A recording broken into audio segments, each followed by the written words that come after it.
Para sa mga taong may edad 60 pataas, ang kalidad ng pagtulog ay may malaking epekto sa kalusugan ng katawan at isipan. Subalit, may isang simpleng gawain na madalas ginagawa bago matulog na tila walang masama na ayon sa mga pag-aaral, ay maaaring magdulot ng panganib. Sa video na ito, tatalakayin natin kung bakit ang ilang routine sa gabi ay konektado sa mas mataas na panganib ng pagkadulas, kakulangan sa tulog, at mga komplikasyong medikal. Layunin ng impormasyon ay para makapagbigay ng praktikal at ligtas na gabay para sa mga nakatatanda. Marami sa mga nakatatanda ang may nakagawi ang uminom ng isang baso ng tubig bago matulog, bagamat ang hydration ay mahalaga para sa kalusugan ng bato, balat, at sirkulasyon ng dugo. May mga ebidensya na nagpapakita na ang pag-inom ng likido sa gabi ay maaaring maging sanhi ng mga problemang pisikal at neurolohikal, lalo na para sa mga taong nasa edad na 60 pataas. Ayon sa National Sleep Foundation 2020, ang pag-inom ng maraming likido sa loob ng 1-2 oras bago matulog ay isa sa mga pangunahing dahilan ng nocturia o ang madalas na paggising sa gabi upang umihi. Sa isang pag-aaral na inilathala sa Journal of Urology 2017, halos 50-30% ng mga kalahok na may edad 60 pataas ang nakaranas ng nocturia, nang hindi bababa sa 2 beses bawat gabi. Ang kondisyong ito ay hindi lamang nakakabawas sa kalidad ng tulog, kundi nagdudulot din ng pagkapuyat, panghihina, at mas mataas na panganib ng pagkadulas o aksidente. Bukod sa kakulangan sa tulog, ang nocturia ay may kaugnayan din sa pagbaba ng cognitive function. Ayon sa Sleep Medicine Reviews 2019, ang tuloy-tuloy na pagkaistorbo ng pagtulog ay may direktang epekto sa konsentrasyon, short-term memory, at executive function ng mga nakatatanda. Ang paulit-ulit na paggising upang umihi ay nakakaapekto sa deep sleep o slow-wave sleep, isang mahalagang bahagi ng cycle ng tulog na responsable sa pag-aayos ng mga nasirang cells, kabilang ang mga nerve cells sa utak. Sa kontekstong ito, hindi lamang pisikal na epekto ang issue, may mga epidemiological data rin na nagpapakita ng koneksyon sa mas malalang komplikasyon. Halimbawa, ang Centers for Disease Control and Prevention (CDC) 2022 ay nag-ulat na 1 sa 4 na matatandang Amerikano ang natutumba bawat taon, at malaking porsyento sa mga insidenteng ito ay nangyayari sa gabi, kadalasan habang naglalakad patungo sa banyo. Ang ganitong uri ng aksidente ay maaaring magresulta sa bali ng buto, head injury, o long-term immobility, na lalo pang nagpapalala sa kalidad ng buhay ng mga senior. Isang prospective study mula sa Japan na isinagawa ng Nagoya University School of Medicine 2018 ay nagpakita na ang mga matatandang may nocturia ng 3 beses o higit pa bawat gabi ay may 52% mas mataas na panganib ng pagkadulas kumpara sa mga walang nocturia. Ipinapakita nito na ang simpleng gawain ng pag-inom ng tubig bago matulog ay hindi dapat ipagwalang bahala, lalo na kung wala itong medikal na indikasyon. Gayunpaman, hindi nangangahulugan ito na dapat iwasan ng mga nakatatanda ang pag-inom ng tubig sa kabuuan. Ayon sa European Society for Clinical Nutrition and Metabolism (ESPEN) 2021, ang tamang hydration sa daytime ay lubhang mahalaga para sa kidney function at electrolyte balance. Ngunit, ang rekomendasyon ay uminom ng mas maraming likido sa unang bahagi ng araw at dahan-dahan itong bawasan pagsapit ng gabi. Ito ay nagbibigay sa katawan ng sapat na panahon upang ilabas ang sobrang likido bago ang oras ng pagtulog. Ang kabuuang layunin ay maibalanse ang hydration nang hindi nakokompromiso ang tulog at kaligtasan. Kung may kondisyong medikal tulad ng diabetes, overactive bladder, o heart failure, mas lalong mahalaga ang maingat na pag-monitor ng fluid intake sa gabi. Alinsunod sa payo ng doktor. Sa kabuuan, ang pag-inom ng tubig bago matulog ay dapat isaalang-alang hindi lamang bilang bahagi ng routine, kundi bilang isang klinikal na desisyon na may implikasyon sa kaligtasan, kalidad ng tulog, at overall cognitive health ng mga matatanda. Sa mga susunod na bahagi ng video, tatalakayin natin ang iba pang mga risk factor at mga konkretong hakbang upang mapanatiling ligtas ang pagtulog ng mga seniors. Ang tulog ay isang mahalagang proseso sa pagpapanatili ng pisikal, mental, at emosyonal na kalusugan. Para sa mga taong may edad 60 pataas, ang tulog ay mas nagiging marupok at madaling maapektuhan ng mga panlabas at panloob na salik. Isa sa mga pinakakaraniwang sanhi ng pagkaantala o pagkaistorbo ng tulog sa mga matatanda ay ang nocturia o ang paulit-ulit na pagbangon sa gabi upang umihi. Ayon sa datos mula sa Sleep Research Society 2021, ang mga matatandang may nocturia ng 2 o higit pang beses bawat gabi ay mas mataas ang panganib ng fragmented sleep, isang kondisyon kung saan ang tulog ay nahahati-hati at hindi naaabot ang sapat na antas ng deep sleep, slow wave sleep at REM sleep. Ito ay may direktang epekto sa mga critical biological functions tulad ng hormonal regulation, immune response, at memory consolidation. Sa isang pag-aaral ng Johns Hopkins University 2019, ipinakita na ang mga matatandang kulang sa tulog ay may mas mataas na antas ng amyloid plaques sa utak, isang sangkap na kaugnay sa Alzheimer's disease. Sa partikular, ang kakulangan sa malalim na tulog ay nagpapababa ng kapasidad ng utak na linisin ang mga neurotoxic waste products sa magdamag. Ibig sabihin, ang paulit-ulit na paggising dahil sa nocturia ay hindi lamang pisikal na abala, kundi may potensyal na implikasyon sa long-term cognitive decline. Hindi lamang utak ang naaapektuhan. Ayon sa Journal of the American Geriatric Society 2020, ang pagkabawas ng tulog ng mga matatanda ay may ugnayan sa mas mataas na blood pressure sa umaga, insulin resistance, at inflammation markers tulad ng CRP-C-reactive protein. Ito ay nagpapakita na ang chronic sleep disruption ay hindi lamang sanhi ng pagod, kundi maaaring magdulot ng metabolic at cardiovascular stress. Sa praktikal na antas, maraming matatanda ang nakakaranas ng daytime fatigue, pagkalito, at iritabilidad bunga ng hindi tuloy-tuloy na tulog. Ayon sa National Institute on Aging 2018, ang mga sintomas na ito ay kadalasang napagkakamalang bahagi lamang ng pagtanda. Ngunit sa katunayan, maaaring ito ay epekto ng mga modifiable factors tulad ng nocturia. Sa isang klinikal na pagsusuri mula sa Karolinska Institute, Sweden 2022, tinukoy na ang mga pasyenteng senior na may chronic nocturia ay may 33% mas mataas na posibilidad na magkaroon ng mood disorders tulad ng depression o anxiety. Ayon sa mga mananaliksik, ang koneksyon ay dahil sa impact ng tulog sa serotonin regulation at circadian rhythm ng utak. Kaya't kahit hindi lantarang halata, ang tulog na napuputol gabi-gabi ay unti-unting nag-aambag sa pagbagsak ng mental well-being. Isa pang mahalagang aspeto ay ang epekto sa kaligtasan.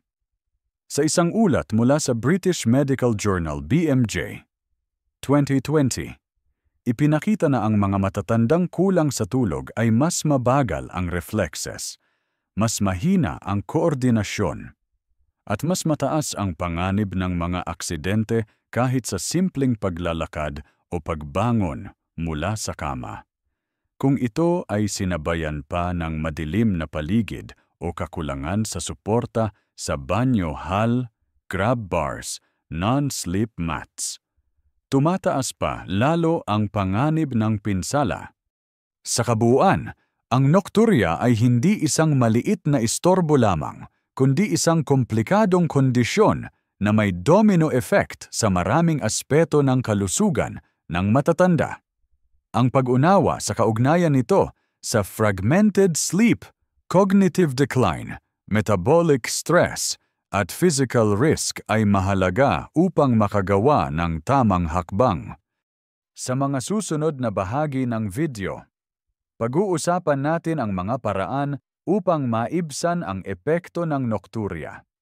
Pati na rin ang mga praktikal na gabay sa pagbabago ng routine sa gabi upang mapanatiling ligtas at maayos ang tulog ng mga nakatatanda. Ang pagtayo mula sa kama sa gitna ng gabi ay tila isang simpleng gawain. Ngunit para sa mga taong edad 60 pataas, ang aktibidad na ito ay may mas mataas na panganib kaysa sa inaakala. Ayon sa World Health Organization WHO, 2021, ang pagkakadulas at pagkakatumba ay isa sa mga pangunahing sanhi ng malubhang pinsala at pagkamatay sa matatanda. At sa maraming kaso, ang mga aksidenteng ito ay nangyayari sa gabi, karaniwang habang papunta sa banyo. Ang nokturya, gaya ng tinalakay sa mga naunang bahagi, ay nagiging sanhi ng madalas na paggising sa gabi. Ngunit hindi lamang ito ang problema. Kapag ang pagtulog ay napuputol, naapektuhan din ang alertness, balanse, at koordinasyon ng katawan. Sa study ng National Sleep Foundation 2019, ipinakita na ang mga matatandang kulang sa tulog ay may 43% mas mababang postural stability. Kahit sila ay fully gising sa umaga, at mas lalong delikado ito sa gitna ng gabi kung saan madilim at malamig ang paligid. Dagdag pa rito, ang mga pagbabago sa sirkulasyon ng dugo sa katawan habang tayo ay natutulog ay may epekto rin. Kapag biglaang bumangon mula sa kama, maaaring maranasan ang tinatawag na orthostatic hypotension, isang kondisyon kung saan biglang bumababa ang blood pressure, nagdudulot ng pagkahilo, panlalabo ng paningin, o biglaang pagbagsak. Ayon sa Journal of the American College of Cardiology 2020, mahigit 30% ng mga matatandang pasyente na naospital dahil sa pagkakatumba ay may kasamang hypotension na hindi nila nalalaman. Sa isang cohort study mula sa Australia Falls in Older Adults, University of Sydney, 2018, ipinakita na 51% ng mga insidente ng pagkakadulas sa matatanda ay nangyari habang sila ay bumabangon sa gabi upang pumunta sa banyo. Isa sa mga pangunahing salik na nag-aambag sa ganitong insidente ay ang madilim na paligid. Kapag walang sapat na ilaw sa kwarto o pasilyo, mas mahirap para sa matatanda na makita ang kanilang daraanan. Lalo na kung ang kanilang paningin ay hindi na kasing linaw, gaya noong kabataan. Bukod dito, ang kakulangan ng pisikal na suporta tulad ng mga handrail o nightlight ay nagpapalala ng panganib. Ang simpleng pagkakaroon ng matibay na hawakan o ilaw na automatikong umiilaw ay makatutulong ng malaki sa pagpigil ng aksidente. Ang antok o disorientation ay isa ring salik. Dahil ang katawan ay nasa estado ng pahinga, ang biglaang pagkakagising ay maaaring magdulot ng pagkalito o kawalan ng balanse. Lalo na kung hindi pa ganap na alerto ang isipan. Panghuli, ang kahinaan ng muscles sa ibabang bahagi ng katawan. Partikular na sa mga binti at hita ay nagpapababa ng kakayahang magpanatili ng balanse. Kapag pinagsama ang lahat ng mga salik na ito, mas nagiging malinaw kung bakit mataas ang panganib ng pagkakatumba sa gabi sa mga senior adults. Kapag ang pagkakatumba ay nagdulot ng bale, lalo na sa balakang, o hita ang epekto ay matindi. Ayon sa Centers for Disease Control and Prevention (CDC), 2022, humigit kumulang 20% ng matatandang nadulas ay nagkakaroon ng traumatic injury, kabilang ang head trauma o fracture. At sa mga kaso ng hip fracture, halos kalahati ang hindi na muling nakakabalik sa dating level ng mobility kahit matapos ang operasyon at rehabilitasyon. Ang mas nakababahalang bahagi ay ang long-term outcome. Ayon sa Orthopedic Research and Reviews 2021, mahigit 30% ng mga matatandang nagkaroon ng hip fracture ay namamatay sa loob ng 12 buwan. Karamihan ay dahil sa komplikasyon mula sa unresponsiveness ng katawan sa operasyon, kakulangan sa physical activity, o kasamang sakit gaya ng pneumonia at thrombosis. Ang mga numerong ito ay nagbibigay diin sa kahalagahan ng preventive strategies. Ilan sa mga pinaka-epektibong hakbang ayon sa American Geriatric Society 2020 ay kinabibilangan ng paglalagay ng motion-activated nightlights sa kwarto at hallway, paggamit ng non-slip footwear kahit sa loob ng bahay, paglalagay ng grab bars at raised toilet seats sa banyo, pagsasanay ng muscle strengthening exercises para sa balance at core stability, regular na pagsusuri ng blood pressure, lalo na kung may kasaysayan ng hypotension. Sa karagdagan, dapat ay iwasan ang mga sedative o sleeping pills, maliban kung ito ay inireseta at maingat na mino-monitor ng doktor. Ayon sa British Journal of Clinical Pharmacology 2019, ang mga benzodiazepine at ilang sleep medications ay nakakadagdag sa panganib ng pagkadulas dahil sa kanilang epekto sa alertness at coordination. Sa kabuuan, ang nocturia at fragmented sleep ay hindi lamang usapin ng kaginhawahan sa pagtulog. Ito rin ay may seryosong koneksyon sa physical risk ng pagkakatumba, bali, at potensyal na komplikasyon na maaaring magdulot ng pagkawala ng kalayaan o maging sanhi ng maagang pagkamatay. Sa susunod na bahagi, tatalakayin natin ang mga alternatibong paraan upang maayos na ma-manage ang nocturia at mapabuti ang kaligtasan ng pagtulog para sa mga nakatatanda. Ang paggising sa gitna ng gabi upang umihi ay maaaring mukhang hindi gaanong seryoso. Gayunpaman, para sa mga matatanda, lalo na sa mga may kasaysayan ng sakit sa puso o hypertension, ang nocturia ay may mas malalim na implikasyon sa cardiovascular system. Sa tuwing tayo ay natutulog, natural na bumababa ang ating blood pressure at heart rate bilang bahagi ng tinatawag na nocturnal dipping, isang mahalagang mekanismo para sa cardiovascular recovery. Ayon sa American Heart Association 2020, ang regular na pagbaba ng blood pressure habang natutulog ay tumutulong sa pagbawas ng stress sa puso at mga ugat. Subalit, kapag ang tulog ay palagi ang napuputol dahil sa pagbangon para umihi, ang normal na nocturnal dipping ay maaaring maantala o tuluyang mawala. Sa katunayan, sa isang pagsusuri mula sa Hypertension Research Journal 2019, ipinakita na ang mga taong may nocturia ng higit sa 2 beses bawat gabi ay mas mataas ang panganib ng non-dipping blood pressure pattern na may kaugnayan sa mas mataas na insidente ng stroke at cardiac events. Kapag ang katawan ay biglaang bumangon mula sa estado ng pahinga, kailangang mag-adjust ng mabilis ang autonomic nervous system upang itaas ang presyon ng dugo at daloy ng dugo sa utak.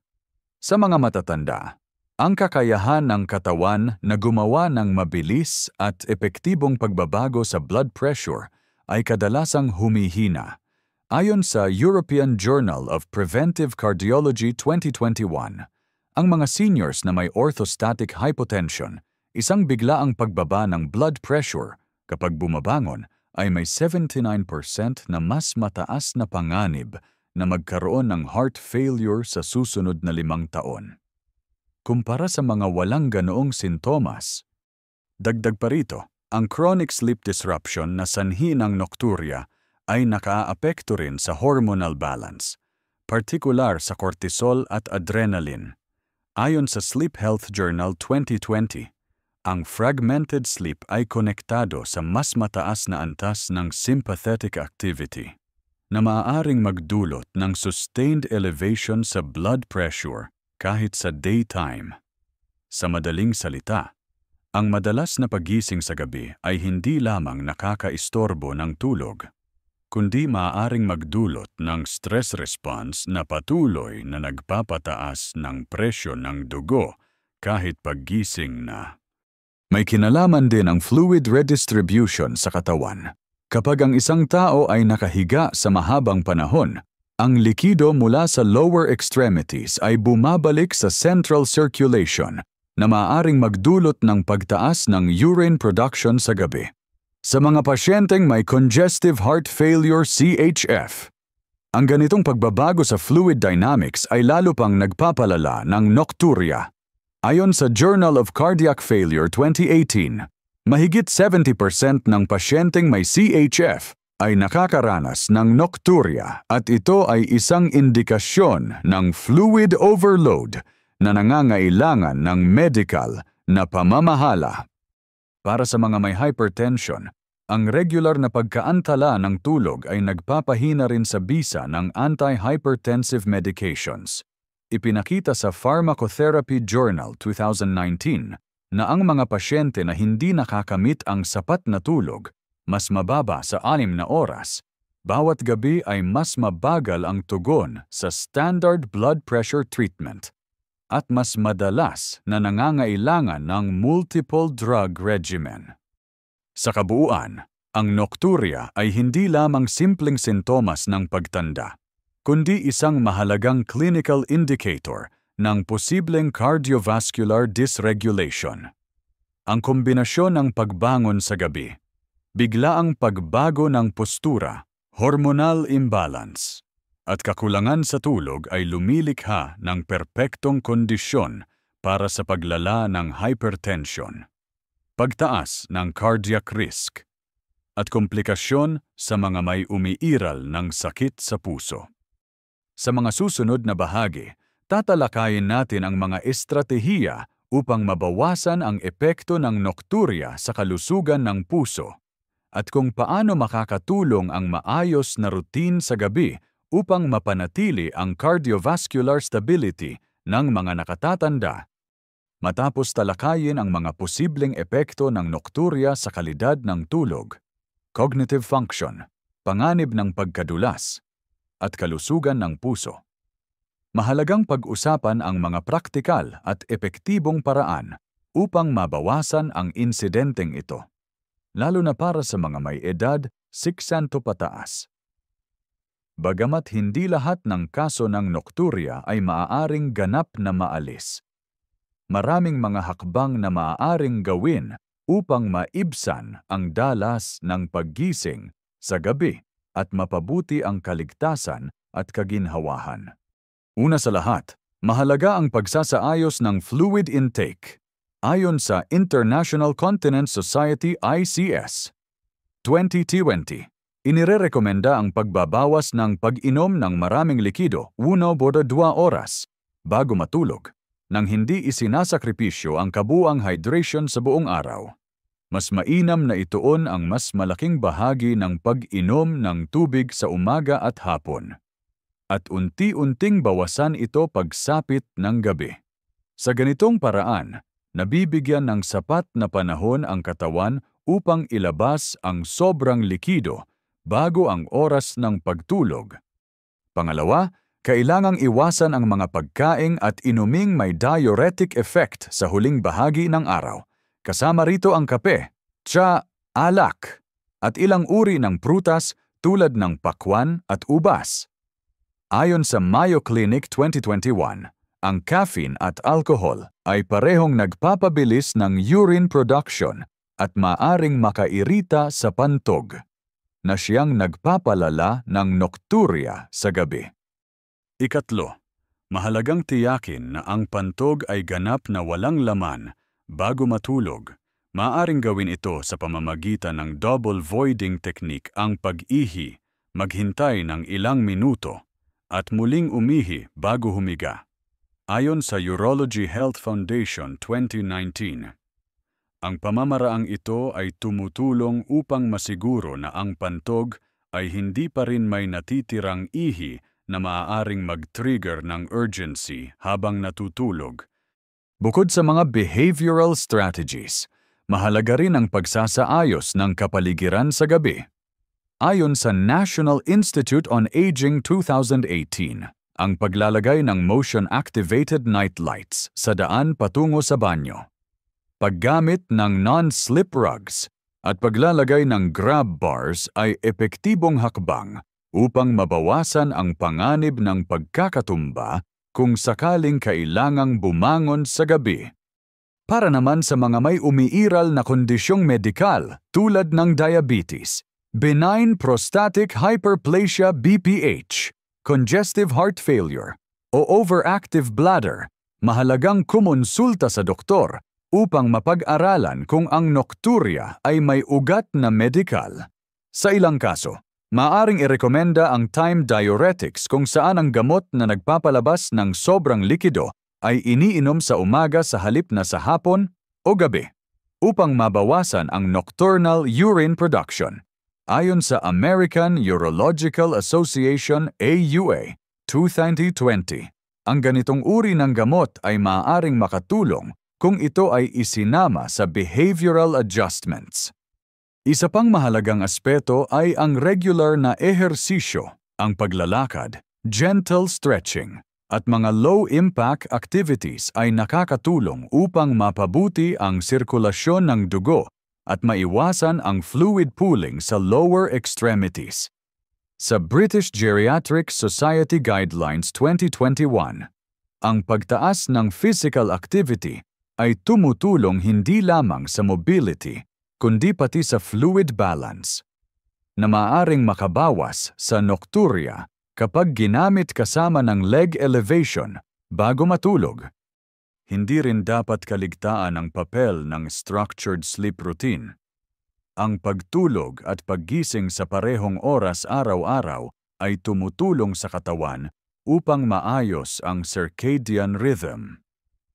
Kapag naging regular ang pattern ng tulog, bumababa rin ang posibilidad ng fragmented sleep, na kadalasang nagpapalala ng epekto ng nocturia. Sa kabuuan, ang pangangasiwa sa nocturia ay nangangailangan ng multifactorial approach, hindi lamang simpleng pagbabago ng isang ugali, kundi isang kabuuang sistema ng pag-aalaga sa katawan, kapaligiran, at pang-araw-araw na gawi. Sa pamamagitan ng maingat na pamamahala sa fluid intake, pagkain, kapaligiran, gamot, at pisikal na aktibidad, maraming matatanda ang maaaring makaranas ng mas maayos na tulog at mas ligtas na gabi. Sa susunod na bahagi, bibigyang pansin natin kung paano maipapatupad ang mga rekomendasyong ito sa totoong buhay at kung kailan kailangang humingi ng tulong medikal para sa mas detalyadong pagsusuri at gabay. Ang nocturia ay isang kondisyon na madalas ay hindi nabibigyan ng sapat na pansin. Ngunit batay sa mga datos at ebidensya, malinaw na ito ay may malawak na epekto sa pisikal, mental, at cardiovascular na kalusugan ng mga nakatatanda. Mula sa pagkaistorbo ng tulog, hanggang sa panganib ng pagkadulas, at mas mataas na presyon ng dugo. Ang madalas na pag-ihi sa gabi ay hindi dapat balewalain. Sa kabutihang palad, May mga konkretong hakbang na maaaring gawin upang mabawasan ang epekto ng nokturya. Kabilang dito ang tamang pamamahala ng pag-inom ng likido, pag-iwas sa diuretic substances sa gabi, pagsasaayos ng kapaligiran sa pagtulog at pakikipag-ugnayan sa doktor para sa medikal na gabay. Ang maliliit na pagbabagong ito ay maaaring magkaroon ng malaking epekto sa kalidad ng tulog at kaligtasan sa gabi. Para sa mga nakatatanda at kanilang mga tagapag-alaga, mahalaga ang pagiging mapagmatyag at maagap. Ang regular na konsultasyon sa propesyonal na pangkalusugan ay makatutulong upang maunawaan kung ang nokturya ay bahagi lamang ng normal na pagtanda o senyales ng mas malalim na isyong medikal na nangangailangan ng interbensyon. Kung may natutunan ka sa video na ito, huwag kalimutang i-like at i-share upang makatulong din sa iba. I-comment ang iyong karanasan o tanong sa ibaba. Maaring makatulong ito sa iba pang senior na nanonood. At syempre, huwag kalimutang mag-subscribe sa aming channel para sa mas marami pang edukasyong pangkalusugan na makakatulong sa mas ligtas, mas aktibo, at mas maayos na pamumuhay ng mga taong nasa kanilang gintong edad.